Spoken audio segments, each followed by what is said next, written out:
Hello students, welcome to my YouTube channel Commerce Tribes. चलिए हम अपने ऑर्गेनाइजिंग चैप्टर को आगे बढ़ाते हुए ऑर्गेनाइजिंग चैप्टर का पार्ट 3 पढ़ लेते हैं। इससे पहले मैंने 2 वीडियो यूट्यूब पे अपलोड किया है, पार्ट 1 और पार्ट 2। इस वीडियो में हम कार्यात्मक संगठन के लाभ, कार्यात्मक संगठन के दोष और कार्यात्मक संगठन की उपयोगिता के बारे में पढ़ेंगे।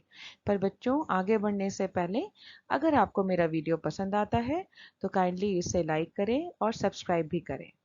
ओके, चलिए आगे बढ़ते हैं और अपने नेक्स्ट टॉपिक को पढ़ते हैं। चलिए स्टूडेंट्स, अब हम अपना अगला टॉपिक कार्यात्मक संगठन ढांचा के लाभ के बारे में पढ़ लेते हैं, एडवांटेजेस ऑफ फंक्शनल ऑर्गेनाइजेशन। तो बच्चों, अभी तक तो आप ये सीख चुके हैं कि कार्यात्मक संगठन ढांचा क्या होता है। क्या होता है बताइए? तो कार्यात्मक संगठन ढांचा वो होता है जिस संगठन को हम कार्यों के आधार पर बांट देते हैं, तो उसे हम कार्यात्मक संगठन ढांचा कहते हैं। तो मतलब ऐसा ढांचा बनाते हैं जो कार्यों के आधार पर बना हो, मुख्य कार्य के आधार पर, जैसे कि क्रय, पर्सनल मतलब पर्सनल विभाग, क्रय विभाग, विपणन विभाग, इस तरह के कार्यों पर बना हुआ हो। तो अब इसके लाभ क्या क्या हो सकते हैं? सबसे पहला लाभ, विशिष्टीकरण के लाभ, बेनिफिट्स ऑफ स्पेशलाइजेशन। तो जब पूरी कंपनी को हम उसके मुख्य कार्य के आधार पर अनेक विभागों में जब बांट देते हैं, तो प्रत्येक विभाग का कार्य कौन देखता है? एक प्रबंधक देखता है, जो कि अपने कार्य का विशेषज्ञ होता है, मतलब वो उस कार्य का करने में एक्सपर्ट होता है, स्पेशलाइज्ड पर्सन होता है वो।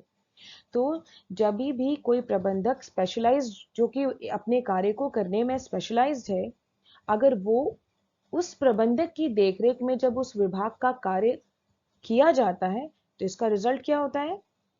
कम समय में अधिक और अच्छा काम होता है। तो इसका रिजल्ट क्या आता है? पूरे संगठन को विशिष्टीकरण यानी स्पेशलाइजेशन का लाभ प्राप्त होता है। कहते हैं ना बच्चों, practice makes the man perfect. ये वही वाली बात है। और एक और बात इसमें ध्यान देने वाली बात क्या है कि एक विभाग के अंदर जो भी कर्मचारी होते हैं वो एक ही जैसे कार्य को बार बार करते हैं। तो बार बार करने से क्या होता है? वो उस कार्य को करने में बहुत ही ज्यादा दक्ष हो जाते हैं, स्पेशलाइज्ड हो जाते हैं। इस प्रकार कार्यात्मक संगठन ढांचे में संगठन को विशिष्टीकरण का लाभ प्राप्त होता है। सेकेंड पॉइंट, समन्वय की स्थापना, कोऑर्डिनेशन एस्टैब्लिश्ड। मतलब एक विभाग में जो भी व्यक्ति कार्य करते हैं, माने जितने भी व्यक्ति कार्य करते हैं, वो क्या होते हैं? वो अपने अपने काम को भली भांति पहचानते हैं, बहुत अच्छे से समझते हैं और जानते हैं, और वो अपने काम के विशेषज्ञ भी होते हैं, मतलब अच्छे से समझते हैं।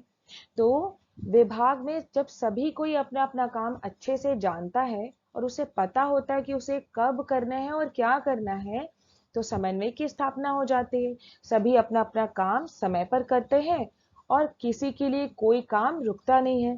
तो आपसी समन्वय की स्थापना मतलब समझ की स्थापना हो जाती है कि किसको क्या क्या कार्य करना है, और काम बहुत ही सुचारू रूप से चलता है। सिर्फ विभागीय स्तर पर ही कोऑर्डिनेशन की स्थापना नहीं होती, सीईओ के संग भी होती है। मुख्य कार्यकारी अधिकारी जो होते हैं, वो प्रबंधकों के बीच में और उनके बीच में भी अच्छा समन्वय स्थापित हो जाता है। ये हम पिछले टॉपिक में डायग्राम की मदद से समझ चुके हैं, है ना? चलिए थर्ड पॉइंट पढ़ लेते हैं। क्या है थर्ड पॉइंट? प्रबंधकीय कुशलता में वृद्धि, मैनेजरियल एफिशिएंसी इज इंक्रीज्ड। देखिए, ये हम कह सकते हैं कि ये पहले वाले पॉइंट यानी कि विशिष्टीकरण के लाभ का ही एक एक्सटेंशन है, एक दूसरा रूप है, उसका रिजल्ट है। प्रबंधकीय कुशलता कब आती है? जब हम एक ही कार्य को बार बार करते हैं। इसलिए क्या होता है, जब हम एक ही काम को बार बार करते हैं तो प्रबंधकीय कुशलता में वृद्धि हो जाती है। इसलिए हम ये कह सकते हैं कि कार्यात्मक संगठन ढांचा जो होता है वो प्रबंधकीय कुशलता में वृद्धि करने में मदद करता है। तो फलस्वरूप क्या होता है? सिर्फ प्रबंधकीय कुशलता ही नहीं बढ़ती, लाभ भी बढ़ जाता है। तो बच्चों, आपको यहां तक समझ में आया कि नहीं? चलिए फोर्थ पॉइंट पढ़ लेते हैं। प्रयत्नों की न्यूनतम दोहराई, minimal duplication of efforts. Minimal duplication of efforts का मतलब होता है जब कार्यात्मक संगठन ढांचा जब हम बनाते हैं तो संगठन को हम कार्य की अलग अलग कार्य के आधार पर छोटे छोटे विभाग में बांट देते हैं। तो इससे क्या होता है, एक विभाग एक ही प्रकार का कार्य करता है। जैसे कि एग्जाम्पल लेते हैं, वित्त विभाग वित्त से जुड़ा ही सिर्फ काम करेगा, जो भी पैसे का काम, वित्त का काम जो है वो सिर्फ और सिर्फ वित्त विभाग ही करेगा और उसके द्वारा ही किया जाएगा। यानी कि वित्त का काम कोई और विभाग नहीं करेगा। क्रय विभाग का कार्य सिर्फ जो भी खरीदारी का काम है वो सिर्फ क्रय विभाग ही करेगा, वित्त विभाग क्रय का कार्य नहीं करेगा। तो हम ये कह सकते हैं कि संगठन के इस प्रारूप में जो भी कार्य होते हैं उसकी दोहराई नहीं होती, यानी कि अनावश्यक दोहराई समाप्त हो जाती है। और इस प्रकार मानवीय मतलब मानव और अन्य साधनों का हम बहुत ही इफेक्टिव और एफिशिएंटली यूज कर सकते हैं, है ना। नेक्स्ट पॉइंट, फिफ्थ पॉइंट, प्रशिक्षण में सहायक। Training is facilitated. Training is facilitated मतलब ये जो ढांचा है, कार्यात्मक संगठन ढांचा जो होता है, ये प्रशिक्षण में भी मददगार होता है। कैसे, चलिए जान लेते हैं। क्योंकि इसके अंतर्गत कर्मचारी जो होते हैं वो एक ही प्रकार का कार्य करते हैं, तो उनका ध्यान एक ही प्रकार की कौशल को सीखने के ऊपर केंद्रित होता है। मतलब एक ही तरह के काम को सीखने पर उनका सारा ध्यान होता है। और उदाहरण के लिए वित्त विभाग के कर्मचारी केवल क्या करते हैं, वित्तीय मुद्दों से संबंधित प्रशिक्षण ही प्राप्त करते हैं। वो वित्त से जुड़ा सारा कार्य करते हैं और वित्त से ही जुड़ा प्रशिक्षण प्राप्त करते हैं। मतलब उनका फोकस सिर्फ वित्त से जुड़ा हुआ है और उनको ट्रेनिंग भी सिर्फ वित्त से ही रिलेटेड दी जाती है। तो हम ये कह सकते हैं कि कार्यात्मक संगठन ढांचा जो है वो ट्रेनिंग में भी प्रशिक्षण में भी सहायक है। सिक्स्थ पॉइंट, लास्ट पॉइंट, सभी कार्यों को समान महत्व, equal weightage to all functions. इस कार्यात्मक संगठन ढांचा में ये सुनिश्चित किया जाता है कि सभी कार्यों और क्रियाओं को समान महत्व दिया जाए। जैसे कि बच्चों अभी मैंने आपको पिछले डायग्राम में बताया था, जैसे कि क्या क्या क्या क्या मुख्य कार्य हो सकते हैं। मुख्य कार्य, मेन वर्क, उत्पादन का कार्य, विपणन का कार्य, वित्त का कार्य, सेवा का कार्य, ऐसे बहुत सारे कार्य होते हैं। तो सभी कार्य को इक्वल वेटेज दिया जाता है। ये नहीं कहा जाता कि उत्पादन का काम ही सबसे ज्यादा जरूरी है। भाई सभी काम जरूरी है, उत्पादन जरूरी है तो वित्त भी जरूरी है, विपणन विभाग का कार्य भी जरूरी है। तो यहाँ पर सभी कार्यों को बराबर महत्व दिया जाता है, इसलिए सभी कार्यों का अलग अलग विभाग भी हम बना देते हैं ताकि उस कार्य को हम अच्छे से कर सके। तो हम ये कह सकते हैं कि इस कार्यात्मक संगठन ढांचे में सभी कार्य को समान महत्व यानी कि इक्वल वेटेज दिया जाता है। तो बच्चों आपको तो समझ में आ ही गया होगा कि कार्यात्मक संगठन के फायदे यानी कि लाभ क्या क्या होते हैं।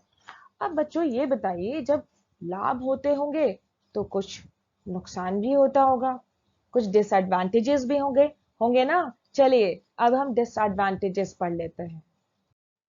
चलिए स्टूडेंट्स, अब हम कार्यात्मक संगठन के दोष के बारे में पढ़ लेते हैं। जैसे कार्यात्मक संगठन ढांचा के कुछ लाभ हैं वैसे कुछ दोष भी हैं। Disadvantages of functional organisation. इसका पहला दोष है संगठनात्मक उद्देश्यों की अवहेलना, इग्नोरेंस ऑफ ऑर्गेनाइजेशनल ऑब्जेक्टिव्स।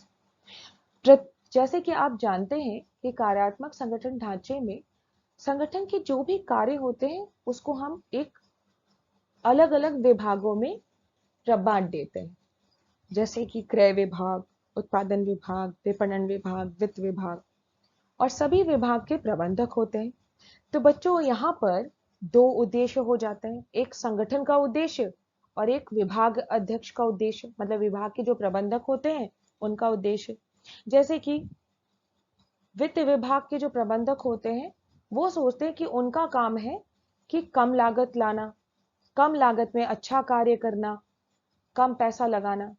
तो वो अपने उद्देश्य को हासिल करने में पूरा जोर लगा देते हैं। और कभी कभी इस काम को करते करते वो संगठन के उद्देश्यों को भूल जाते हैं। संगठन का उद्देश्य, मान लीजिए, एग्जाम्पल ले लीजिए, संगठन का उद्देश्य है कि वो अच्छी क्वालिटी का माल बनाना चाहते हैं, पर वित्त विभाग सोचता है कि मुझे कम लागत में कार्य करना है, तो उसको कम लागत को करने के लिए अपने विभाग के उद्देश्य की पूर्ति के लिए वो कभी कभी क्या कर देते हैं कि संगठन के उद्देश्यों को भूल जाते हैं। संगठन का तो उद्देश्य है अच्छा माल बनाना, अच्छे किस्म का माल तैयार करना, और वित्त विभाग का उद्देश्य क्या है, कम लागत में माल तैयार करना। तो कम लागत के चक्कर में वो कभी कभी क्या कर देते हैं, क्वालिटी से कभी कभी कॉम्प्रोमाइज कर देते हैं। तो ये इसका पहला दोष है।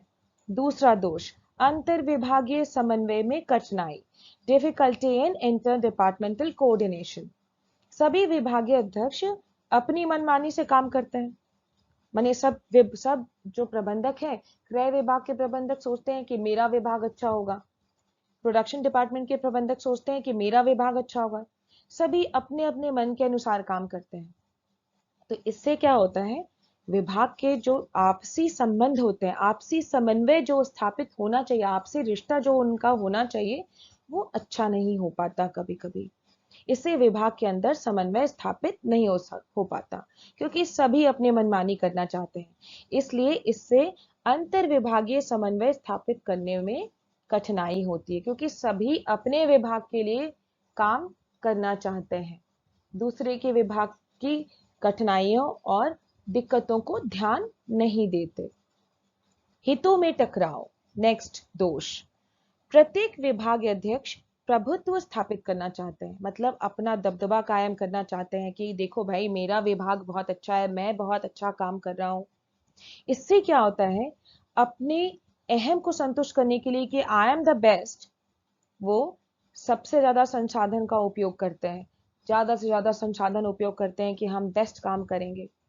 इसलिए ये क्या हो जाता है, सभी लोग ऐसा करना चाहते हैं, इसलिए सभी के हितों में टकराव होने लगता है, सभी का इंटरेस्ट कॉन्फ्लिक्ट होने लगता है, सब सब कोई अपना अपना कार्य अच्छा करने पर तुला रहता है। तो इससे तो थोड़ा बहुत लड़ाई झगड़ा हो जाता है, और इससे क्या हो जाता है, सभी के हितों में टकराव हो जाता है, कॉन्फ्लिक्ट ऑफ इंटरेस्ट हो जाता है, और ये स्थिति संघर्ष उत्पन्न करती है। नेक्स्ट पॉइंट, अगला दोष है संपूर्ण विकास में बाधा, हर्डल इन कंप्लीट डेवलपमेंट। इसमें क्या होता है बच्चों, ये पद्धति कर्मचारियों की पूर्ण विकास में बाधक है। कौन सी पद्धति, कार्यात्मक संगठन ढांचा की जो पद्धति होती है, वो कर्मचारी की पूर्ण विकास में बाधक होती है। इसके अंतर्गत प्रत्येक कर्मचारी कुल जॉब का एक छोटे से भाग का ही काम करते हैं, और वो विशेषज्ञ नहीं बन पाते। जैसे कि मैंने कहा था कि एक विभाग में एक ही प्रकार के जो कार्य होते हैं वो उनको एक जगह कर दिया जाता है।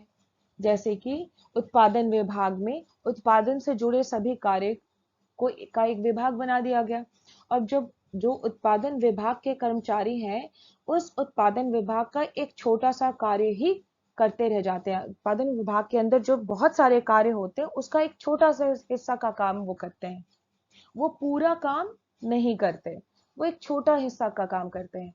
तो वो किसी भी कार्य का एक छोटा हिस्सा ही सीख पाते हैं, और वो पूरे काम का विशेषज्ञ नहीं बन पाते। तो आई होप बच्चों, जिस प्रकार आप एडवांटेजेस समझे, इसी तरह आपको इसके दोष भी समझ में आ गए हों। अब हम कार्यात्मक संगठन की उपयोगिता को पढ़ लेते हैं, सुटेबिलिटी ऑफ फंक्शनल ऑर्गेनाइजेशन।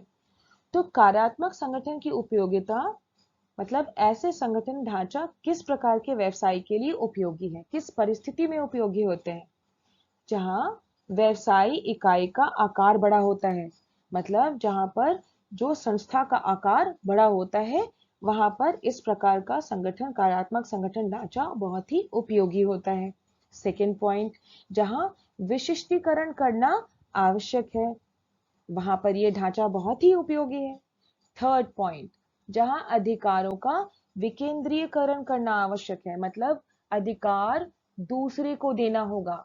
विकेंद्रीकरण करना मतलब अधिकार एक ही व्यक्ति के पास नहीं रहेगा, बहुत से लोगों को बांट दिया जाएगा, ताकि वो कार्य को अच्छे से कर सके। जैसे कार्यात्मक संगठन ढांचे में सीईओ जो होते हैं, मुख्य कार्यकारी अधिकारी जो होते हैं, वो अलग अलग विभाग के प्रबंधकों को अधिकार सौंप देते हैं।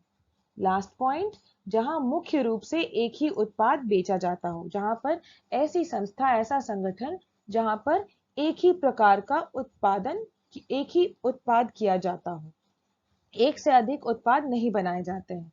अगर एक से अधिक उत्पाद बनाए जाते हैं तो वैसे संगठन में डिविजनल ऑर्गेनाइजेशन बेटर होता है।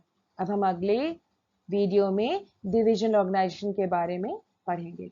तो बच्चों, मैं आशा करती हूँ कि आपको कार्यात्मक संगठन के बारे में सब कुछ समझ में आ गया होगा। अब हम अपने अगले वीडियो में डिविजनल ऑर्गेनाइजेशन के बारे में पढ़ेंगे, जिसे हम प्रभागीय संगठन ढांचा भी कहते हैं। ओके बच्चों, धन्यवाद।